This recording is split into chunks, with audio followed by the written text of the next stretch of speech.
City boy, city boy.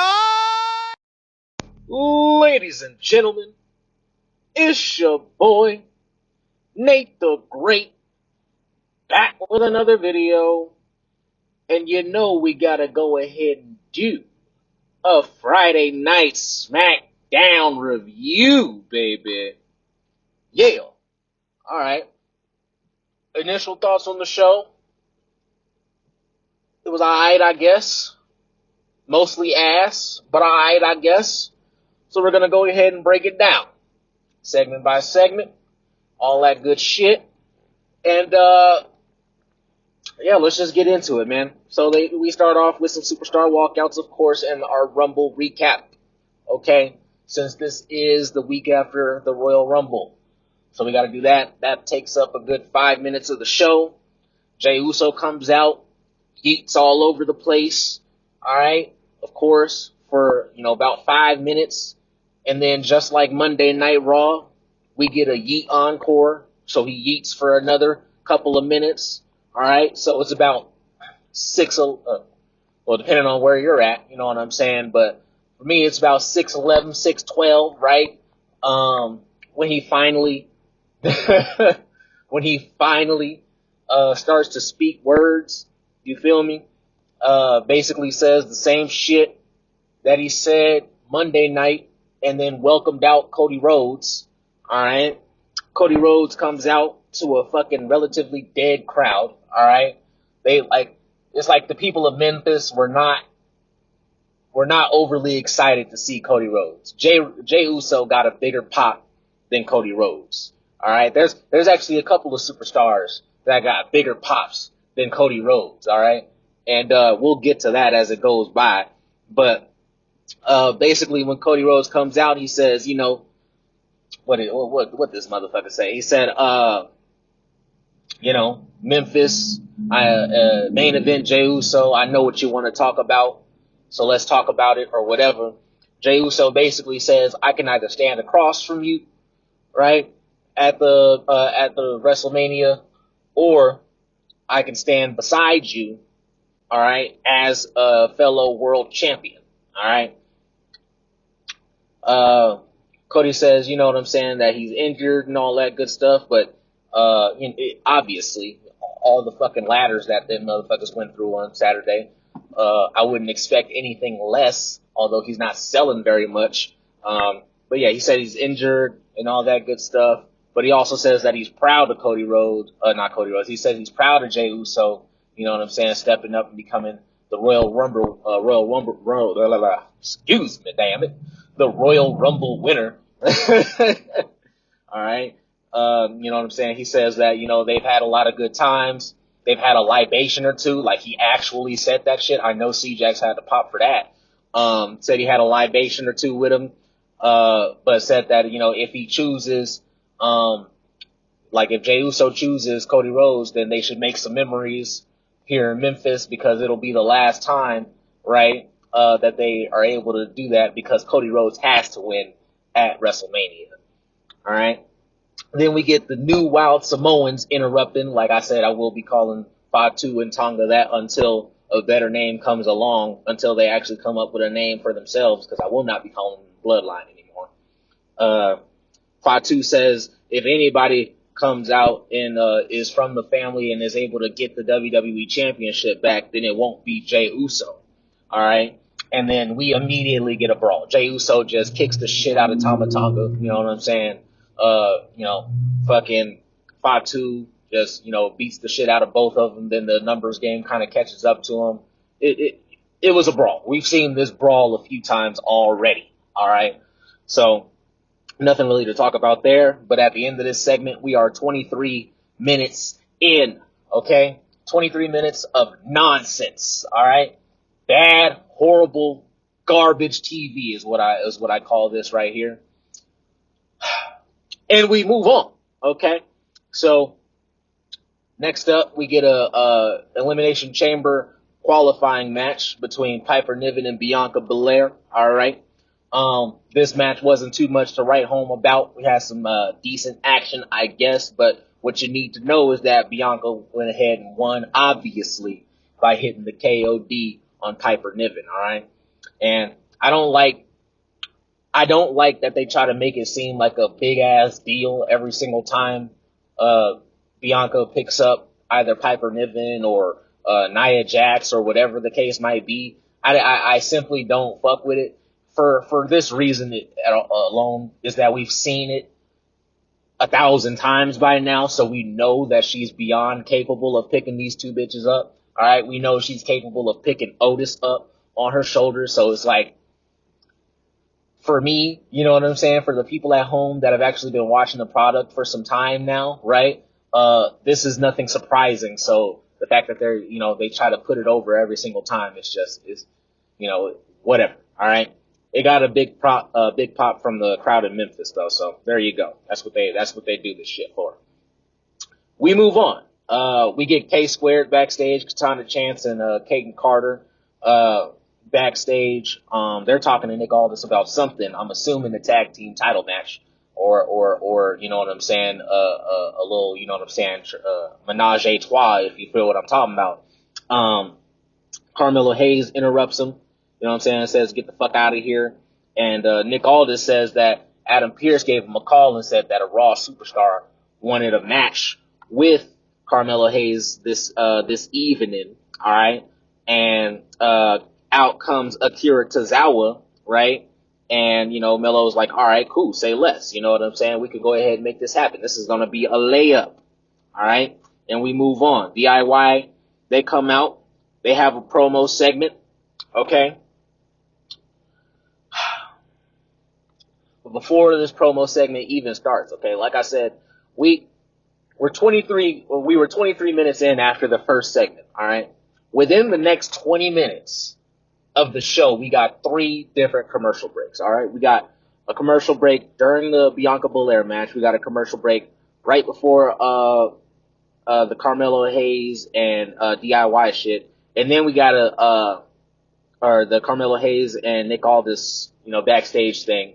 And then, right as, DIY is coming out, to their music and all that shit, we go into another commercial segment. All right. So there's that.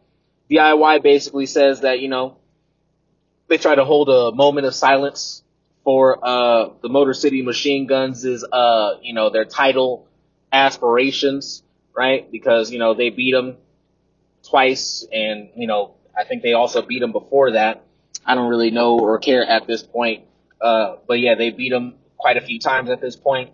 So as long as DIY are the champions, we probably shouldn't see the Motor City Machine Guns, going after the titles anytime soon. So they they try to hold a moment of silence for them.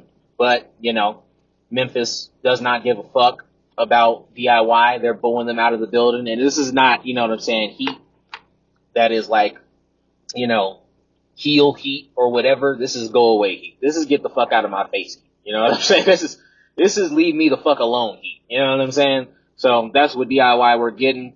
All right. Pretty Deadly interrupts. Nobody could absolutely give a shit. All right. But they basically, came out, talking the same shit that they were talking last week. All right. When they were talking about, the whole quid pro quo thing and, how they've, done a lot to help them win the championships, but they called them the NXT Tag Team Championship. So I don't know if that was just nerves. I don't know what the fuck that was, but it was a flub nonetheless. All right. So while they're out there talking shit, here comes Nick Aldis, his big head, waterhead ass, come out here in his suit talking about, well, if Pretty Deadly can win a non-title match with DIY, then they'll get an actual title match against them. All right. And DIY is still in street clothes, right? So they're like making a big deal about that. And then right after that, right after Nick Aldis says that, we go into another commercial break. So this is the 4th commercial break that we're in now. All right. Next up, we get DIY versus Pretty Deadly. Okay. This was basically a squash match. It was only like 3 minutes or so long. It was like 3 to 5 minutes long. And Pretty Deadly ended up winning with a roll up. All right, because Triple H loves his fucking roll-ups. All right, and yeah, that was fucking that. All right, next up, all right, we get the Miz and Andrade backstage. Miz is still trying to recruit Andrade for whatever fucking reason. All right. Miz is like, look, man, you got a lot, you have you're good in the ring, you're great in the ring, and there's still a lot for you to learn. And, I could teach you. And Andrade is like, I already know, everything I need to know. I learned a lot last week about you. And Miz is like, what'd you learn? And he was like, I learned how to beat you. Okay. And that was basically that. Cody Rhodes then comes out of nowhere. The Miz is like, can you believe the talent on this roster? But just know, Cody Rhodes, me and you, we're old school. We go back like 4 flats on a Cadillac, you know what I'm saying? So whatever happens, I got your back. All right? Cody Rhodes is like, hey, man, I don't need you to have my back. And then The Miz starts to kind of take on that Karrion Kross role, all right? Doing the same shit Karrion Kross was doing to him, basically. And he's like, hey, man, what you need to understand is, we know what this WWE Championship does to friends, you know what I'm saying? Last year, it was your story, and the whole world was behind you, and now the whole world is behind Jay. They're ready for Jay to finish his story, So there was that. You can see The Miz kind of getting into Cody's head. That was a decent segment, I guess. You feel me? Next up, Drew comes out, cuts a promo. All right, because they're about to have a qualifying match between Drew, LA Knight, and Jimmy. So I guess on Monday Night Raw they're only doing singles.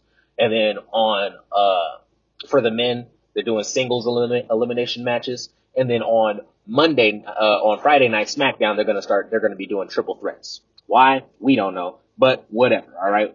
So between Drew, LA Knight, and Jimmy Uso, that's going to be this next match. Drew comes out, cut a promo. He's like, hey man, I left the Royal Rumble pissed off. I went home, drove down to my house in Nashville. I slept in my mansion, woke up next to my beautiful wife, fucking looked in the mirror, was like, damn, Drew, you're about big and jacked as fuck and handsome. All right. So what the hell are you always mad about? Right. And he says that, right as he was thinking about this, he gets a call from, he gets a call from Nick Aldis saying that, he wants him on SmackDown and that there will be no more BS. He says that he's basically a product of his environment and that Raw was a toxic work environment and that Adam Pearce doesn't know what the hell he's doing, which is absolutely true. I don't give a fuck nobody's talking about. All right. And, basically that. He says that he's here, for Cody Rhodes and he's going to win the WWE Championship, the championship that was stolen from him is what he says. All right. Jimmy comes out. All right. Jimmy, Big Jim. All right. I guess is what he's trying to get over now. Big Jim. He says that Drew sounds like an ex-girlfriend. All right. He didn't get the title stolen from him, that he just lost the title. And that was that. And Drew basically calls Jimmy J, says that maybe Jimmy would have got over if he was the first one to use the yeet. Jay says that if, he can use yeet, he can say no yeet, but at the end of the day, he's here to earn his, he's here to get his, and, Drew has to, run through him and LA tonight. So there's that. LA Knight then comes out to save us from this boring promo. All right. LA Knight then comes out. Yeah. All right. He comes out to save us. All right.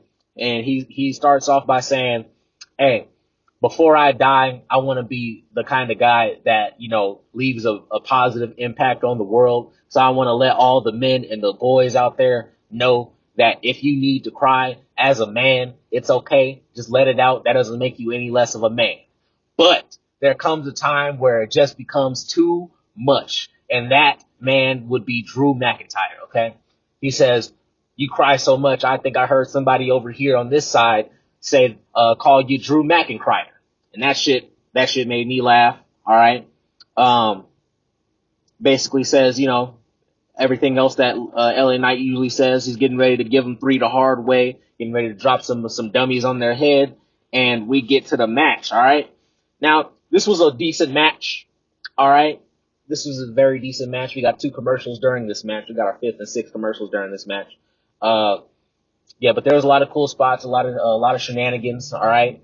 What I don't like about triple threats and any multi-man, like beyond 2-man match, right? Beyond single matches, is that we always get this spot in the corner where somebody's going for the superplex, and then somebody comes over and either they're gonna hit the power bomb on the people that are hitting the superplex, or it'll be Drew. This will be the second time that I've seen him do this, where Drew's like fucking upside down on the ropes in the Tree of Woe position, and just, comes up and basically German suplexes them over his head from the superplex. It's the second time I've seen him do that, but there's always this same similar spot in these multi-man matches. So I don't know who the fuck the agents are that book these multi-man matches, but they need to come up with some new shit. All right. And basically this match ends with Drew hitting a double Claymore. Basically, he while LA Knight's getting ready to hit the BFT on Big Jim. All right. Drew McIntyre comes up from behind, hits them both with the Claymore. So fucking Big Jim gets hit with a motherfucking BFT and a Claymore, basically, and LA Knight gets hit with the Claymore, and Drew goes ahead and picks up the victory over LA Knight. I hated that. Okay. Yeah, I hated that shit. All right. LA Knight should have won that. So, like I said, man, the only way that Triple H can, do right by LA Knight is by having him enter the Elimination Chamber and by having him win. We just may not be getting that, all right? Unless there's a last chance battle royal and LA Knight wins. LA Knight will not be in the Elimination Chamber this year. So count your boy as very, very, very pissed off. All right. Count your boy as very fucking pissed off. All right. So yeah, we go ahead and we move on. All right. What's up next? What was up next? Oh yeah. So after that match goes ahead and ends, we get Damian Priest backstage in an interview with Byron Saxton. All right. Braun Strowman interrupted, basically said that basically announced that they were going to be in a match, right? So it's going to be Damian Priest, Jacob Fatu, and Braun Strowman in a triple threat next week for their Elimination Chamber qualifier. I'm actually kind of excited for that match, right? Because I do like Damian Priest. The only thing I don't like about Damian Priest, the only reason I can't take him seriously is because bro is like bow-legged and pigeon-toed. You feel me? So like, you can't really, how intimidating could a bow-legged nigga be? You feel what I'm saying? But I do like Damian Priest in the ring. He has some great moves, and he's getting much better with his promos. So, I'm kind of excited to see that match. So there was that. We get another commercial break, and then they show what happened between KO and Sami this past Monday. And if you didn't watch Monday Night Raw, basically after Sami Zayn got eliminated from the Elimination Chamber match by CM Punk, Kevin Owens came out and attacked him from behind, no diddy, and hit him with the package pile driver. So there was that. Kevin Owens cuts a promo in the car basically saying exactly what the fuck exactly what the fuck I said this last Monday, that, Sami Zayn basically watched KO almost get his fucking career ended. So, obviously he feels like Sami Zayn is a horrible friend, but he also brought up the fact that in the Royal Rumble match later on that night, Sami Zayn jumped at the opportunity to help Roman Reigns, who was getting his ass whooped in the corner. All right, he jumped at that opportunity to help him out, even though that was a, every man for himself match, right? So, I mean, really, can you say that, can you say KO is wrong here? This is what I hate about Triple H's heels, okay? His heels are just people who make sense, all right? Like Drew McIntyre, he's a heel, but he comes out and he cries a lot, but the shit that he says, it just makes sense. It all makes sense, all right? The shit that baby faces be talking about don't make sense at all, all right? But the heels, for some reason, they just simply make sense. How is it that KO is actually Sami Zayn's friend, right? How is it that KO is actually Sami Zayn's friend? He actually had an opportunity to main event WrestleMania. All he had to do was help KO. All right. He didn't even have to really do too much. All right. Push Cody off the ladder, or just don't let Cody Rhodes fucking Alabama slam KO through a damn ladder and almost break his fucking neck. All right. Just that alone. Right. Maybe KO wouldn't have hit him with the package power drive. And then not only are you not helping your actual friend who would be Kevin Owens, right? You also go and help the guy who supposedly manipulated you and did you wrong for that whole little year. You know what I'm saying? Did you wrong and all that shit. Whooped your ass multiple times, right? You go and help that guy out. You not only help him out at War Games, right? Come out and you know, play butt buddy, you know what I'm saying, for him, for weeks on end, be his fucking stooge for weeks on end, going around trying to help find a partner, you know, for, the War Games match, if y'all remember that, right? Not only do you do all that for him, you also go out that same night that I almost got my neck broke and you try to help him in a every man for himself kind of match. Absolutely retarded are the baby faces, and Kevin Owens is not wrong here, alright? But Joe Tessitore and fucking, Wade Barrett, fucking awful on commentary. Both of them are trying to act like KO is just delusional, like nothing that he's saying is making sense. Like, like trying to gaslight the fuck out of me, bro. I've been watching this shit. So don't try to gaslight me. I understand exactly where the fuck Kevin Owens is coming from. And Sami Zayn is absolutely in the wrong here. I don't give a fuck. I don't give a fuck. So there was that. They give us an update on Sami Zayn, a medical update. They say that he's going to be out indefinitely. He has like I forget what exactly they say. They said like spinal compression, I believe they said. He has some nerve damage and stuff like that. So he'll be out indefinitely. Next up, we get Akira Tozawa versus Melo. Alright, Melo cuts a promo before he comes out, basically saying that Akira looks like Cody Rhodes if he got left in the dryer too long. Says, you know, he's like the Ja Morant in Memphis because he doesn't miss. Alright, but the difference between him and Ja Morant is that if there was an all-star team selection, he would actually get selected. Alright, so there was that. And just a quick side rant real quick on that. How the fuck is Ja Morant not in the All-Star game? But how the fuck is Ja Morant not in the All-Star game? There's like this fucking, random ass fucking rookie in there, but they don't have Ja Morant, whatever. Alright, whatever. Alright, we'll probably talk about that on my other channel, The Culture Show. Alright, so we get that. This was a 50-50, 10-minute, 15-minute time-wasted match. With equipped with a commercial break. You feel what I'm saying? And Melo won. Alright, so Melo can only win against other jobbers is what we're seeing here. So I don't know what this win did for Melo. Nothing at all in my opinion. We get the Roman Reigns and Seth Rollins recap, where they showed Seth Rollins hitting that double stomp on Roman Reigns, right? And they showed Jerry the King Lawler out in the audience after they showed the recap. And since Jerry the King Lawler was in the audience, come with your boy. Come with your boy on this quick rant about Joe Tessitore, Wade Barrett, Michael Cole, and fucking Pat McAfee, okay? All four of them. All four of those announcers, okay? Even add in Corey Graves, add in Vic Joseph. Okay, over on NXT now, right?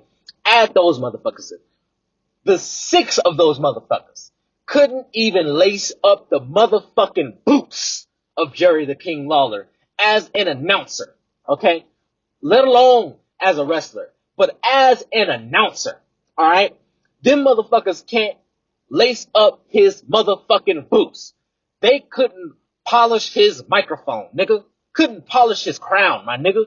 Like, let's just keep it up. But I'm sitting here watching and listening to this shit for the whole night, listening to these motherfuckers absolutely suck ass through the whole night. Like I've said before, Joe Tessitore, when it comes to actual sports broadcasting, if he's on an NBA, NFL broadcast, if he's on a motherfucking boxing broadcast, where I think he shines the most when he's on a boxing broadcast. But here in WWE, bro is boring. Wade Barrett is fucking boring. Corey Graves, boring. Michael Cole, Pat McAfee, boring, bro. Vic Joseph, boring. All right? The only bright spot anywhere on the commentary team, anywhere in WWE, is Booker T. All right? Because Booker T actually has some kind of animation about him. He's actually a character when he's out there. The rest of these motherfuckers absolutely suck. All right? And I might just have to release some 13 reasons why the announcers in WWE just absolutely fucking suck. And if you want to hear that, go ahead and leave a comment below if y'all want to hear that. All right. So after that, thank you for coming on that rant with me. I needed that. All right. After that, R-Truth is backstage. He's carrying Tozawa out, because Tozawa, just got his ass whooped. And he's like, man, just like my childhood hero always says, you gotta never give up. All right. But then R-Truth sees Jey Uso and he's like, Jey! And he just drops Tozawa, right? He just drops Tozawa like a motherfucker. And he, walks over to Jey, says, hey Jey, I always thought of you as a king, and now you're just the king. Now you're the king of the ring. That's what's up. You know what I'm saying? Cause R-Truth is a retard. Alright? He's not delusional anymore. He's simply a retard. Alright? Says that Jey is the king of the ring. Jey corrects him. Alright? Jay's like, hey man, you should probably go help your boy out over there. And then R-Truth is like, oh shit, he's over there yeeting all over himself. Let me go ahead and help him. Alright? Cody Rhodes comes out of nowhere, right? He asks if Jey has made his decision yet. Alright? And Jay's like, look man, I do want to face you because I do want the WWE Championship. But I have beef with Gunther. So I do want to face him as well. As of right now, I'm still undecided, Oos. Alright? And Cody Rhodes kind of has this look on his face of like, maybe Miz was right or whatever, right? So we get that. And then we get another commercial break. Yes, sir, yes, sir, yes, sir. All right. After that commercial break, Charlotte Flair comes out and cuts the same fucking promo that she cut on Monday. All right. Except this time she's, shooting back at everybody who, has an issue with her winning. Okay. So she was supposed to come back sort of as a babyface, but I guess now they're going to try to turn her into just a heel. All right. So whatever, who cares? We just don't want to see Charlotte in anything that is not an engaging storyline. Okay. But she basically says, what, did you think I was going to be gone for 14 months and then come back and not win the Royal Rumble? Do you just hate me because I got the last name Flair? Do you just why do you hate me? You know what I'm saying? Is basically what she's saying. And I got the answer, bruh. You're not exciting. All right. You're not exciting at all, Miss Flair. All right. The only reason you're here in any capacity is because of your last name. Yes, that's true. All right. But at the same time, that's not why the people don't like you, Miss Flair. The people don't like you is, because you've never been in an engaging storyline, not once ever in your career. Okay. All you do is get tossed into the main event matches. You get tossed into the title pictures without any engaging storylines at all, and the people are not able to connect with your character because you don't have a character. All right, so there's that. All right, so she's talking about, she went to Monday Night Raw to see if she can get some inspiration. She went and talked to Julia on NXT to see if she can get some inspiration. If anybody watched NXT, let me know how that went. And then she's here on Friday Night Smackdown to talk to Tiffany, and as she says, Tiffany, it's Tiffy time. She, her entrance music hits, right? And she comes out. She basically says, everybody's been comparing her to Charlotte Flair her whole career. You know what I'm saying? But she's at the top of the line. Nobody cares about Charlotte Flair anymore. The people were kind of sad to see her go, but it only lasted for a day, right?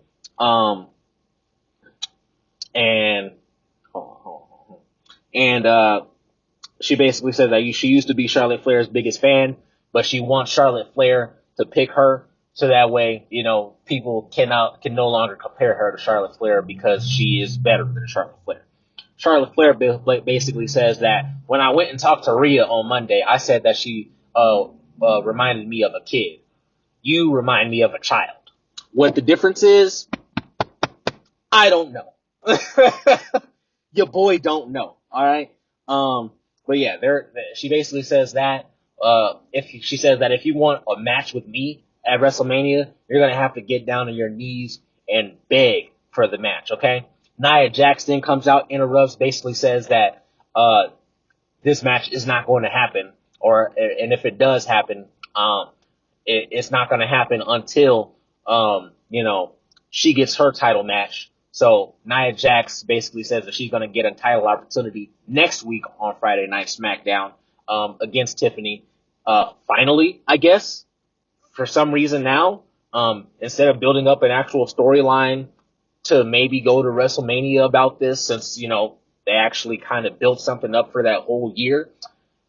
Nia Jax was off doing side quests for like a month and a half, like after losing her title. Now she wants it back. But whatever. Okay, whatever. So she says that she got the title opportunity. Alexa Bliss comes out, basically tells everybody to get the fuck out the ring because she's ready to whoop some ass. All right. Good to see Alexa Bliss back. All right. So Alexa Bliss versus Candice LeRae. That's the next qualifying match for the women's elimination chamber. There were 2 commercials during this match, if you didn't know. This match was nothing to write home about either. Okay, this was kind of a shit match if you ask me. That's because Candice LeRae is very boring in the ring. You got these 2 very small, very skinny white women in the ring, and they're just being technical. Like, how could anybody care or get excited? Whatever. All right. What you need to know is that Alexa Bliss won. Obviously, she won with the Abigail DDT. And we move on, baby. All right. Piper Niven and Chelsea Green are backstage getting an interview. All right. They get interrupted by B-Fab and Michin. All right. Why? We don't know, bro. Like, oh my goodness, man. Can we put this shit in the dirt already, dog? Like, just have Michin and B-Fab, just have them go into the tag team division or something. Like, just do anything else. Cause if I see Michin and Chelsea Green in the same segment one more time, I just might jump out the window onto my neck, big dog. Alright? Neck first onto the pavement, big dog. But yeah, basically B-Fab says that, she's coming for the title as well. Then Zelina comes out of nowhere and says that she also wants a shot. All right. And, Chelsea and Piper are like, we got to get a bigger security detail. Piper's like, how many people hate you? Right. And there's that. Next up, we get a Street Profits vignette. All right. Yes, they're not on the show tonight to capitalize on them being there at the Royal Rumble. No. They are cutting a vignette. All right, it was a decent vignette. Don't get me wrong. Okay, decent vignette. But what in the absolute fuck? They're not on the show. But guess who is on the show? Guess who's up next, y'all? The Motor City Machine. The Motor City Machine Guns, dog. They're up next. They're backstage. Okay, getting interviewed by Byron Saxton. Because everybody needs to get an interview for some fucking reason. All right. Byron Saxton is basically like, what do y'all think about what happened? What do y'all think about what the Street Profits just said? Because Street Profits basically said they're tired of everybody taking their opportunity, right? You got every single time that it's the time for the Street Profits to shine. Somebody always has some shit to say. Somebody's popping up out of the blue, getting an opportunity out of nowhere, which would be the Motor City Machine Guns, right? So the Motor City Machine Guns, or I think it was Alex Shelley that said this. If somebody can explain the difference between the two for me, that'd be nice. But Alex Shelley basically says, if you think that we're, in your way, then come and stomp us out, because we're in your backyard right now, right? They're talking shit, and they get interrupted by Legado del Fantasma, right? And they basically set up a match for next week, all right? I don't know who could care. like at all, but that's what we're getting next week. All right. Next up, is the main event. So we're gonna get Cody Rhodes and Jey Uso versus the New Wild Samoans. All right. And this match, also nothing to write home about, mostly because most of the match was happening during commercial. All right. So most of the match happened during commercial.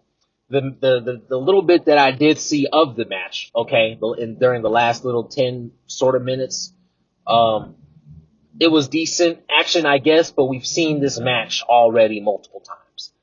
I am so tired of seeing Cody Rhodes in matches with the same motherfuckers. He's been beefing with this Timu version of the Bloodline, the New Wild Samoans. He's been beefing with these motherfuckers for the last 8-9 months. Can we move the fuck on? But here we are, anyways. All right. So basically, the match ended with Cody Rhodes pinning Tama Tonga via the Crossroads. All right, after some shenanigans. All right, and there was that. We show a couple recaps of what just happened, and then Solo Sikoa makes his return and spikes Cody Rhodes.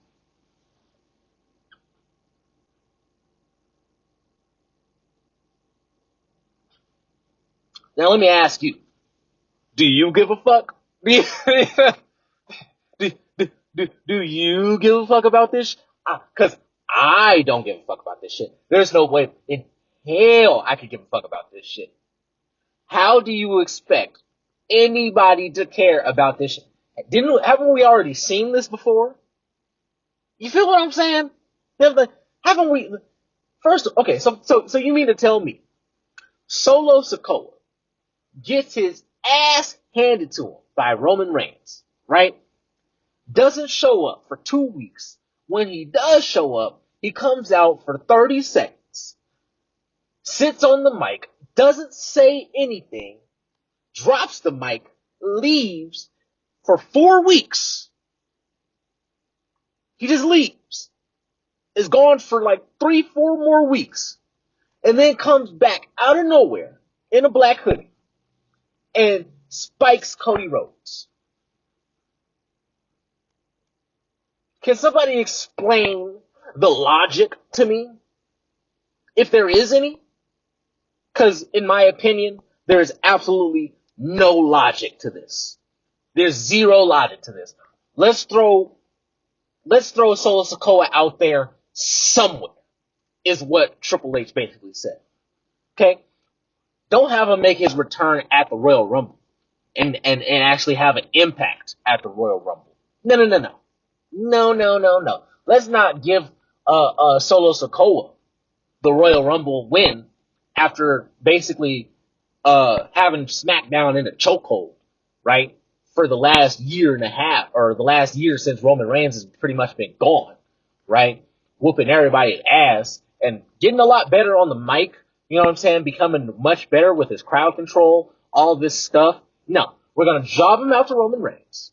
Have him off TV for 5-6 weeks, all right? Because we're not even going to count the time that he came back and didn't say anything, okay?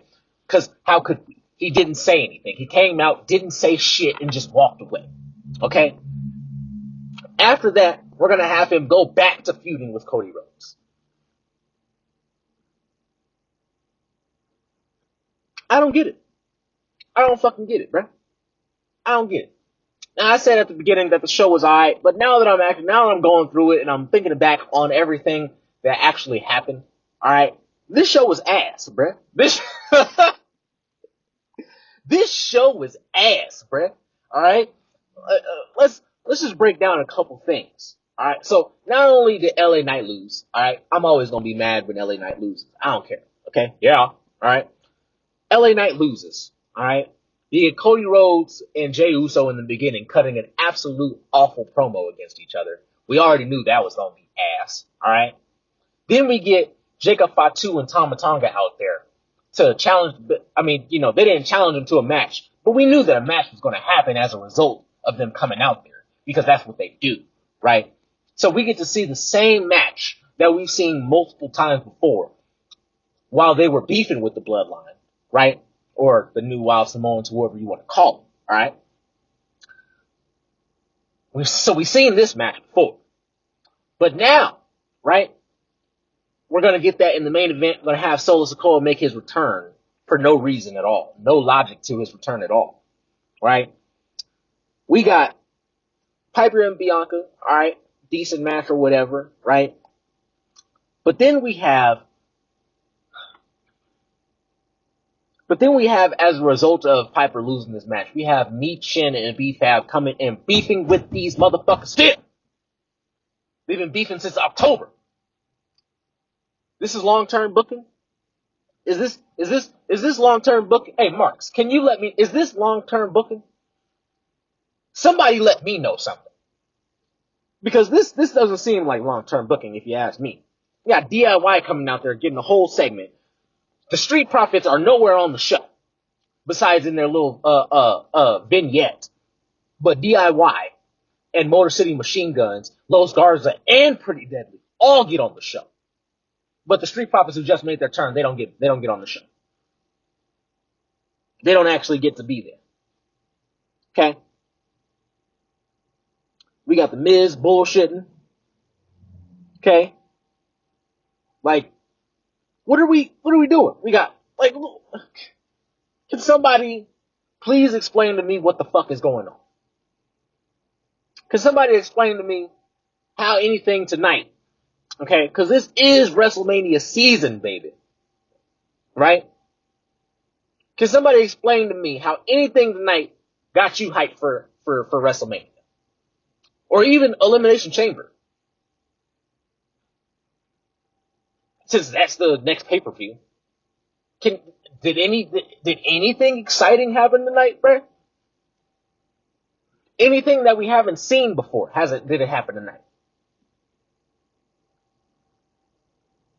Like, I don't know, man. I don't know, man. This show is ass.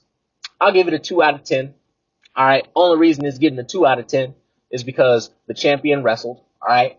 I'll always give credit where credit is due when that happens, even though we've seen the match 1,000 times already. Alright. The champion wrestled. There were too many fucking commercials, though. There were too many commercials. But the champion wrestled, and LA Knight was on the show. Alright. Even though he lost, I can't believe they had him lose. Alright. But that was that, and Melo got a win. Okay? So, those 3 things result in a 2 out of 10. Alright? Everything else on the show was ass, and filler, and ass. So let me know what y'all thought in the comments. I will be back with another one tomorrow. I'm thinking there might be 2 videos tomorrow, but we shall see. Alright? So let me know what y'all thought in the comments. Alright? Like and subscribe if you want to hear some more. Alright? From your boy. Alright? And this has been your boy, Nate the Great, back with another video. And I'll see you in the next one. Peace.